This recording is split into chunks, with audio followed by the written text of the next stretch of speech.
106.5. 6:58 minutos. Buenos días, dominicanos, dominicanas, ciudadanos y ciudadanas del mundo. Julio Martínez Pozo. Los comentarios de los temas más importantes en el programa de mayor influencia de la radio y la televisión nacionales. En este lunes, pues, lunes 14 de diciembre. Buenos días. Buenos días a todo el equipo del Sol de la Mañana, la audiencia de Sol, la teleaudiencia de Telefuturo Canal 23 y las personas que siguen nuestros contenidos a través de las redes sociales. Buenos días a todos y a todas y a los canales que se incorporan a partir de las 9 de la mañana. Bueno, señores, en este lunes, nosotros tenemos aquí en la agenda 3 temas. Voy a hablar de la ley orgánica del Ministerio Público, que es la ley 133-11, que yo creo que es una conquista digna de mejor provecho, que ya la estamos un tanto desechando, y es una de las grandes conquistas que se hayan hecho en términos institucionales en la República Dominicana. Y entonces, bueno, tenemos una situación entre Rusia y los Estados Unidos que me sirve un poco, además de aludir a ese conflicto, para hablar de lo que Noam Chomsky refiere como las amenazas gemelas.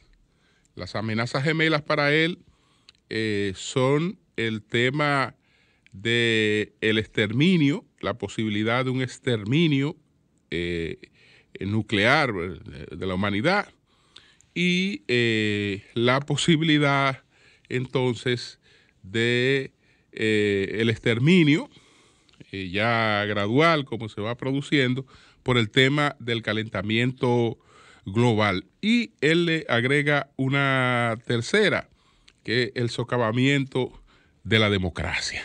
Entonces, vamos en breve a tratar estos temas, porque antes quiero lamentar la partida de el maestro Sonio Valles, un pianista muy conocido, muy querido y vinculado a todo lo bueno que se hizo en el merengue y en otros géneros dominicanos. Así es que nuestra solidaridad con el sector artístico, con los familiares del maestro Sonio Valles por su lamentable partida.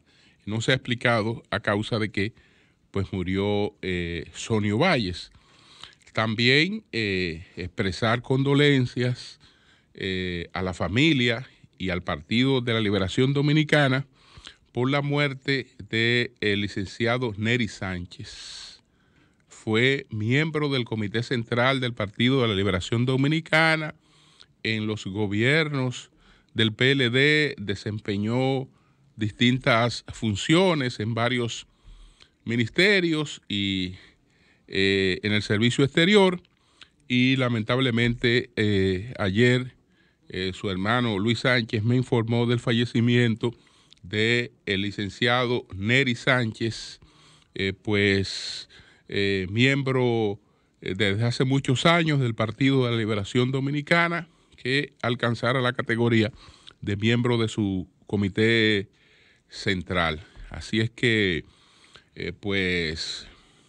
nuestra condolencia a la familia, decirle a mi querido amigo Mayella que lamento mucho lo que ocurrió con él, con sus invitados y con su familia, pero entiendo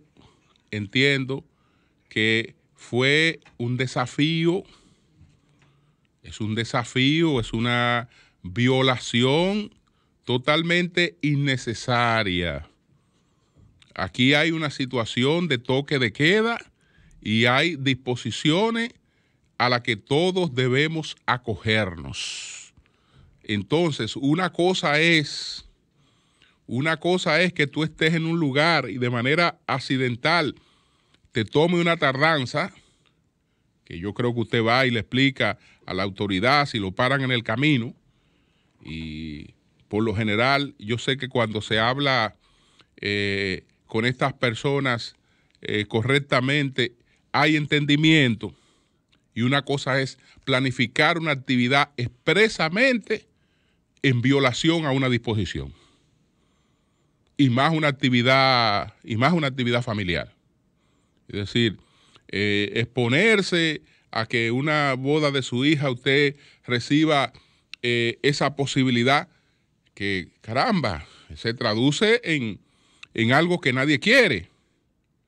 En algo que nadie quiere, porque estamos hablando de un hombre que se casa a su hija y quiere darle lo mejor en esa actividad. Pero si hay un toque de queda, una serie de cosas, bueno, usted debió haber planificado eso en horario del día. Una cosa es que una parte de la gente que estaba ahí, bueno, se queda un ratito más, caramba. Pero la plena actividad en hora de realmente eso es inexcusable. Eso es inexcusable y lo lamento mucho porque es una persona que conozco y es una persona de muy buen trato y buen comportamiento. Pero yo creo que eso era totalmente innecesario. Entonces, señores, quiero aprovechar el hecho de que se celebraron las elecciones de los miembros del Consejo del Ministerio Público para hablar un poco de la ley orgánica del Ministerio Público. Entre las informaciones que se ofrecen hoy está de que, bueno, se llevó a cabo esta escogencia, los nuevos miembros del Ministerio Público. Esta escogencia se llevó a cabo el pasado sábado. Los miembros de esta escogencia son Jonathan Baró, que va en representación de los procuradores de corte, María Rosalba Díaz, que va en representación de los procuradores fiscales, y Juan Gabriel Pereira, que va en representación de los fiscalizadores. Entonces, este es el Consejo del Ministerio Público. Fíjense que tenemos un Consejo del Ministerio Público en la que la mayoría de sus miembros son escogidos por sus pares. Son escogidos por sus pares. Esto es producto de una ley. Fue la ley 133-11. La ley 133-11, que esta ley se promulgó en junio del año 2011. Esta ley forma parte, naturalmente, de las reformas que planteaba la Constitución del 2010, que si bien es cierto que se hizo como un traje a la medida para habilitar a Leonel Fernández, que no podía volver a ser candidato presidencial, también contenía una cantidad de transformaciones que son importantes. Aunque ese aspecto que se quiso ocultar debajo de todas las reformas, todo el mundo sabe que estaba ahí. Pero bueno, vámonos a la parte que estas cosas nos dejaron. Porque nosotros, señores, vivimos haciendo cambios y desechándolos muy rápidamente. desechando esos cambios sin haber sacado de ellos los provechos necesarios. Y a veces queremos poner a la sociedad a caminar antes de gatear y a correr antes de caminar. Entonces, es importante que las transformaciones que se vayan impulsando estén en correspondencia con el desarrollo de la sociedad. Yo nunca he argumentado que si en el país estuviera en vigencia algún tipo de constitución o si no se hubiese descontinuado tal o cual constitución, el país fuera otro. No, porque el país no es otro porque lo establezca una constitución.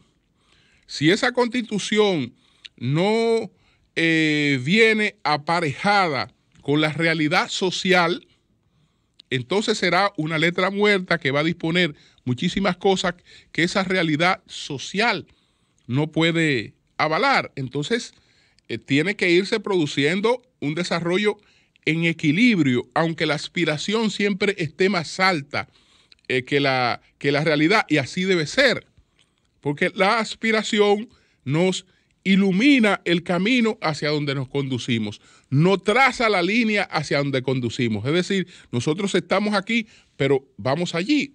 Y entonces siempre vamos a tener planteamientos que están un poco más allá de lo que podemos dar en un momento determinado, pero eso no es malo. Eso no es malo. Entonces, ¿qué ocurre? Que esta ley, por ejemplo, en su mensaje, su publicación acompañada de un mensaje del Procurador General de entonces, Radamés Jiménez, que plantea, y todo esto lo estoy hablando a propósito de que ya estamos hablando de que vamos hacia cosas nuevas, que aquí no hay independencia del Ministerio Público. Yo creo que esta ley plantea en gran medida una independencia del Ministerio Público que es la más posible, en una sociedad como esta. Lo otro todavía es una quimera. Mire, vamos a procurar un Ministerio Público que el procurador no lo escoja el presidente. No lo coge el presidente. ¿Y qué va a pasar? Que lo va a escoger un mecanismo. ¿Y quién controla ese mecanismo? El Senado de la República ya no escoge a los jueces. Y porque el Senado ya no escoge a los jueces, ¿quiénes los escogen? ¿Quiénes los escogen? Los jueces. Los jueces entonces lo escoge el Consejo Nacional de la Magistratura, pero no están los políticos en el Consejo Nacional de la Magistratura. Y el que tiene más no es el que traza el camino en el Consejo Nacional de la Magistratura. Entonces, por más que querramos buscar cosas, todo termina en quien tiene el dominio en la coyuntura en la que se hacen los cambios. Ahí todo termina ahí. Por más que usted le busque la vuelta, todo termina ahí. Entonces, aprovechemos en gran medida lo que hemos ido avanzando. Y cuando ya se le haya sacado el máximo provecho a eso, entonces vamos a hacer otras cosas. Pero esta ley, si esta ley se cumpliera plenamente, yo creo que el país tuviera un ministerio público sin muchas de las cosas que se cuestionan, porque la propia ley aquí lo prevé. Entonces, en su mensaje, decía Radamés Jiménez lo siguiente: con gran entusiasmo presentamos la ley orgánica del Ministerio Público, la ley 133-11, un importante avance hacia el fortalecimiento de la institución en términos de la consolidación del sistema de carrera en todos los ámbitos que lo atañen, así como de la reestructuración del modelo organizacional para una mayor eficiencia en el desempeño del rol del fiscal en el sistema judicial, afianzando su autonomía funcional, administrativa y presupuestaria. Ha sido un hito en la modernización e institucionalización del Ministerio Público que su misión y funciones hayan sido reguladas constitucionalmente, dándole así la relevancia y el reconocimiento que tan importantes funciones ameritan, empoderando mucho más a estos funcionarios para el buen ejercicio de sus labores. La ley orgánica despliega todos los ámbitos y funciones que le competen al Ministerio Público, de acuerdo a su misión constitucional, afianzando el mandato de garantizar los derechos fundamentales de las personas, de defender el interés público tutelado por la ley, de promover la resolución alternativa de disputa y de proteger a las víctimas y testigos. Es importante destacar la clara demarcación en la ley del rol del Ministerio Público en el proceso penal, fortaleciendo su papel de director de la investigación. La autonomía funcional que le brinda el nuevo marco jurídico propiciará un mejor y más satisfactorio despliegue de las funciones de investigación y persecución del delito para beneficio del sistema de justicia penal dominicana. El mayor logro institucional lo constituye el establecimiento de un sistema de carrera para garantizar la permanencia de sus integrantes hasta los 75 años de edad y promover sus ascensos, separando así la función de las actividades políticas partidarias. Esta nueva ley también crea el Consejo Superior del Ministerio Público, el cual descentraliza la toma de decisiones, reduciendo el nivel de verticalidad y dando paso a una democratización e independencia interna para el pleno desarrollo de sus funciones. Señores, con esta ley del Ministerio Público, nosotros podemos tener todavía un Ministerio Público que siga, digamos, en camino hacia la excelencia. Ha mejorado muchísimo. Ha mejorado muchísimo. Aquí da gusto usted hablar con fiscales de carrera, gente que se ha dedicado a estudiar los temas doctrinarios, los temas procesales, etcétera, y que se ha preparado.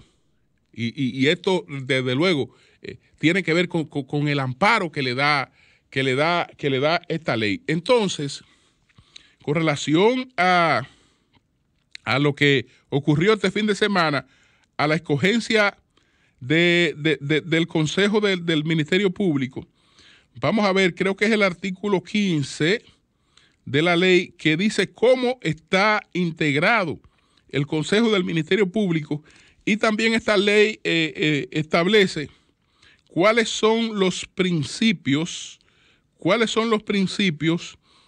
a lo que está atado el Ministerio Público.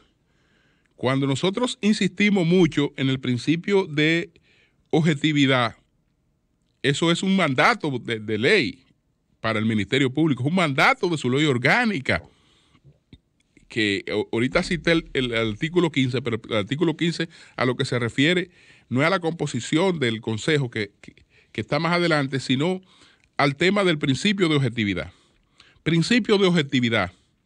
Los miembros del Ministerio Público ejercen sus funciones con un criterio objetivo para garantizar la correcta aplicación de las normas jurídicas. Les corresponde investigar tanto los hechos y circunstancias que fundamenten o agraven la responsabilidad penal del imputado, como los que la eximan, que de eso es que el Ministerio Público se olvida un poquito, que es decir, investigamos para ver los elementos que agravan la responsabilidad penal de la persona que estamos investigando, pero los datos que conseguimos en la investigación que le eximen, también tenemos que tomarlo en cuenta. No podemos ocultar esos datos o pretender usarlos en contra del propio individuo que está siendo investigado. Entonces, ese es uno de los fundamentos que hemos criticado. Entonces, debe ser como los que la eximan, extingan o atenúen. Los funcionarios del Ministerio Público están sometidos a la observancia de las prohibiciones e incompatibilidades dispuestas dispuestas por la ley. Entonces hay otros principios en los que no me detengo ahora porque estoy buscando inmediatamente para que veamos cómo funciona el tema este del Consejo del Ministerio Público, donde están estos tres fiscalizadores, estos tres miembros del Consejo, escogidos por sus pares, estos tres representantes. Está la Procuradora General de la República y entonces hay una dirección que es colectiva, así que no es vertical, de manera que si eso funciona bien, en el modelo de nuestro desarrollo actual, nosotros estamos muy bien con eso. El Consejo Superior del Ministerio Público. El órgano de gobierno interno del Ministerio Público es el Consejo Superior del Ministerio Público. Sus integrantes no ostentarán, por esa sola condición, ninguna superioridad jerárquica sobre las actuaciones que realicen los miembros del Ministerio Público en el ejercicio de sus funciones. Entonces está el tema de la integración. El Consejo Superior del Ministerio Público estará integrado de la manera siguiente. El Procurador General de la República, quien lo presidirá. El Procurador adjunto del Procurador General de la República, elegido por sus pares. Un Procurador General de Corte de Apelación o su equivalente, elegido por sus pares. Un Procurador Fiscal o su equivalente, elegido por sus pares. Un fiscalizador elegido por sus pares. Como ustedes ven, no es el Poder Ejecutivo el que escoge los miembros del Consejo Superior del Ministerio Público. Es decir, hay, dentro de lo que era la posibilidad de desarrollo, yo creo una serie de previsiones que si la aprovechamos como tal y están definidas ahí ya hemos tenido un gran avance. Pero ahora vamos a correr, no hemos caminado porque esta ley no se está aplicando plenamente, pero vamos a correr ahora.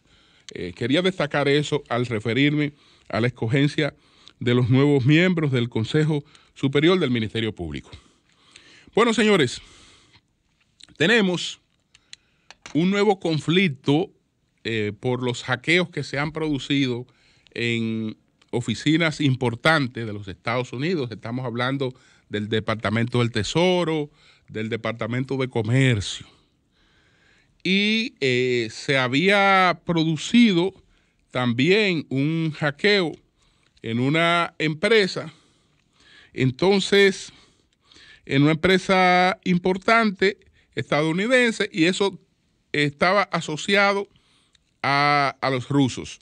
Ahora hay la indicación de que todo esto puede venir de Rusia. Todo esto puede venir de Rusia. ¿Qué pasa? Ustedes recuerdan que hay un tema que acompañó a Trump, que es el de la llamada trama rusa, que se habla de la interferencia en la campaña contra Hillary Clinton.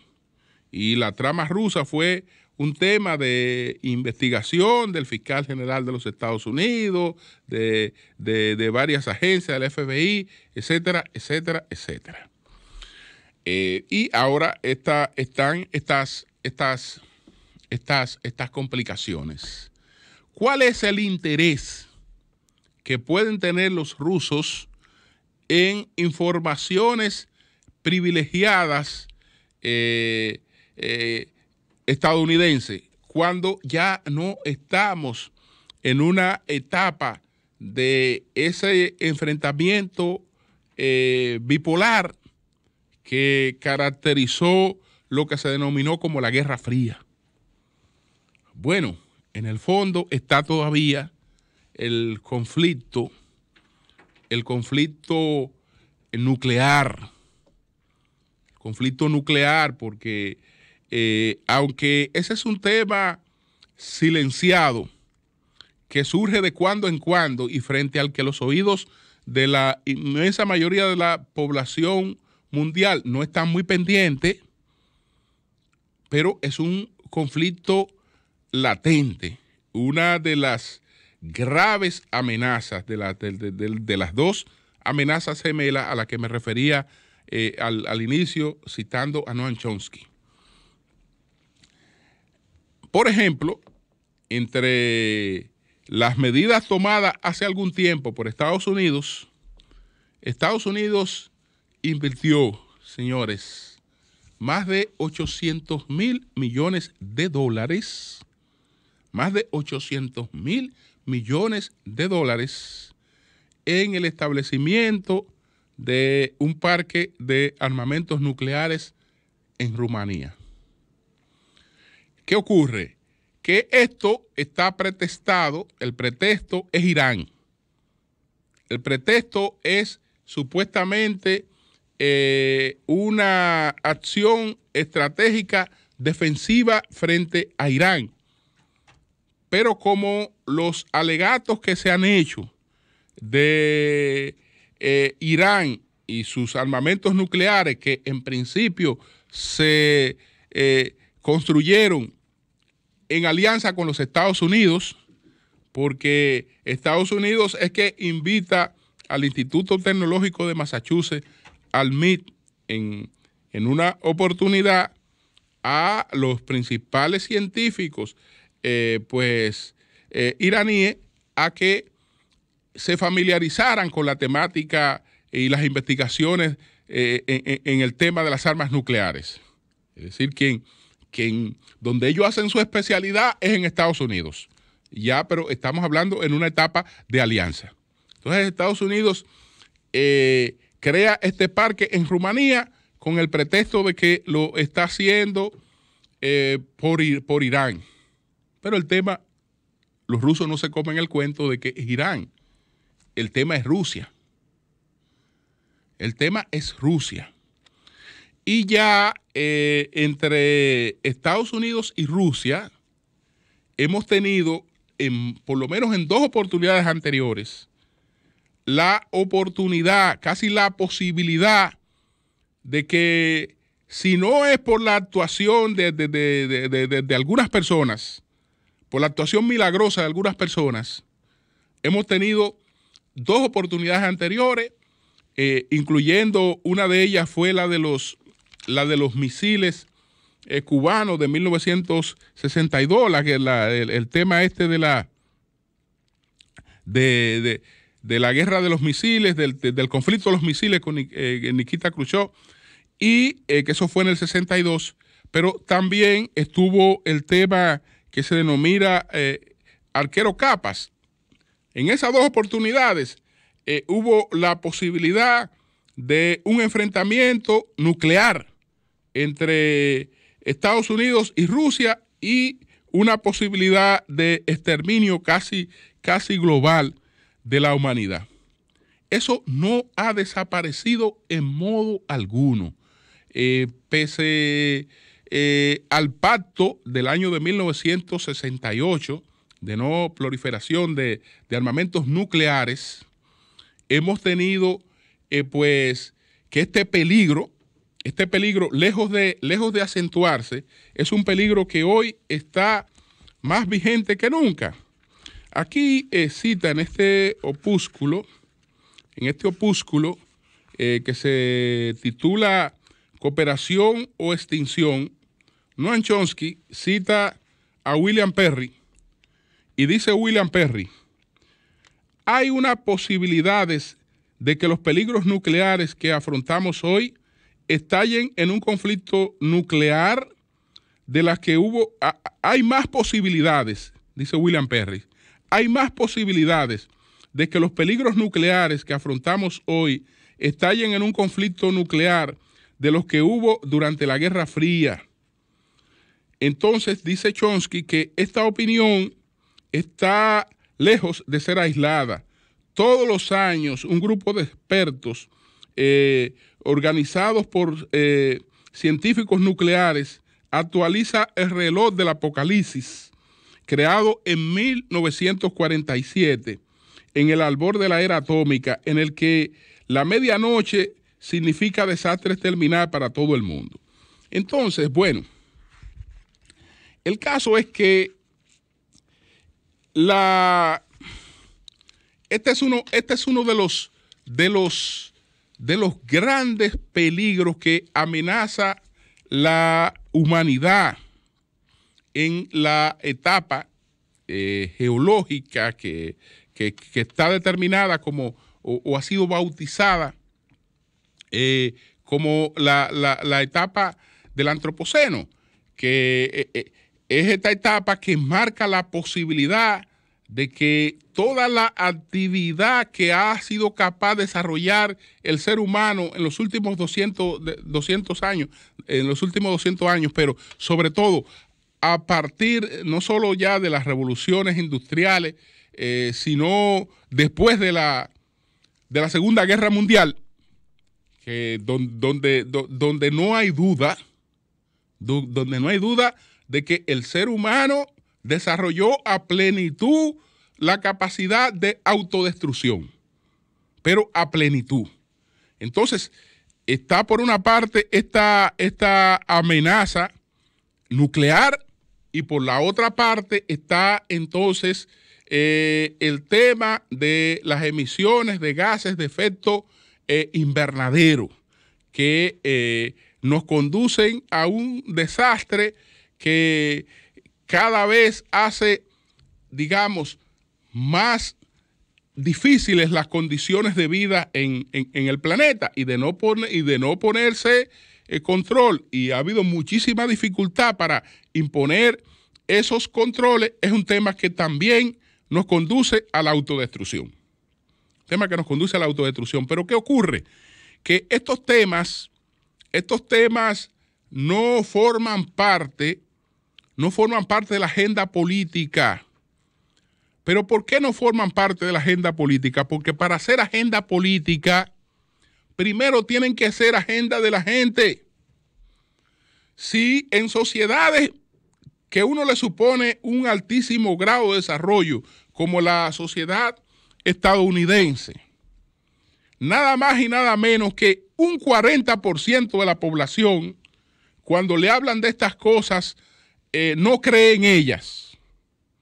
No cree en ellas, no solo porque está impactado de lo que se denomina como el negacionismo, sino también por un tema de tipo religioso, que lo aborda con mucho respeto Noam Chomsky también.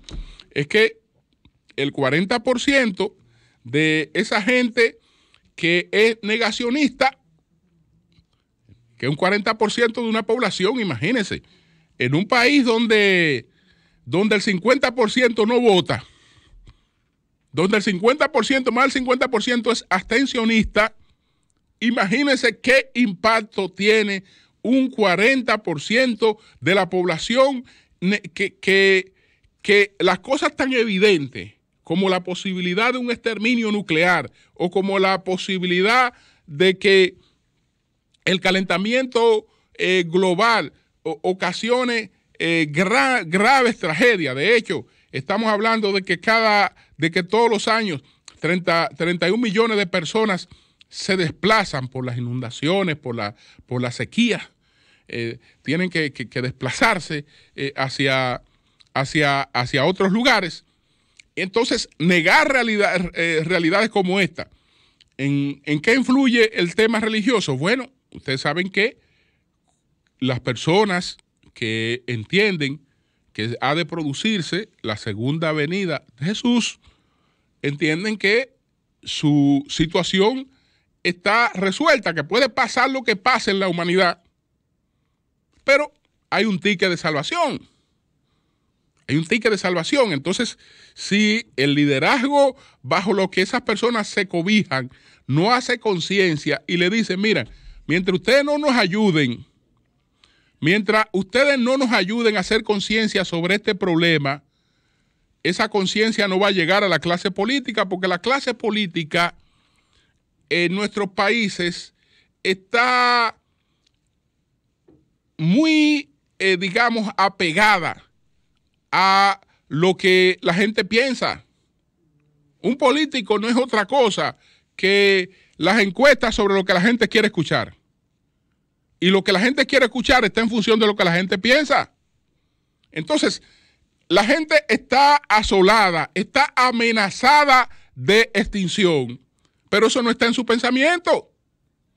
Eso no está en su pensamiento. Entonces, si no se hace conciencia de eso, ese es un fenómeno que no se puede enfrentar, porque de la única manera que se enfrenta es con una elevación de la movilización de los estados de conciencia que vayan a variar los estados de opinión.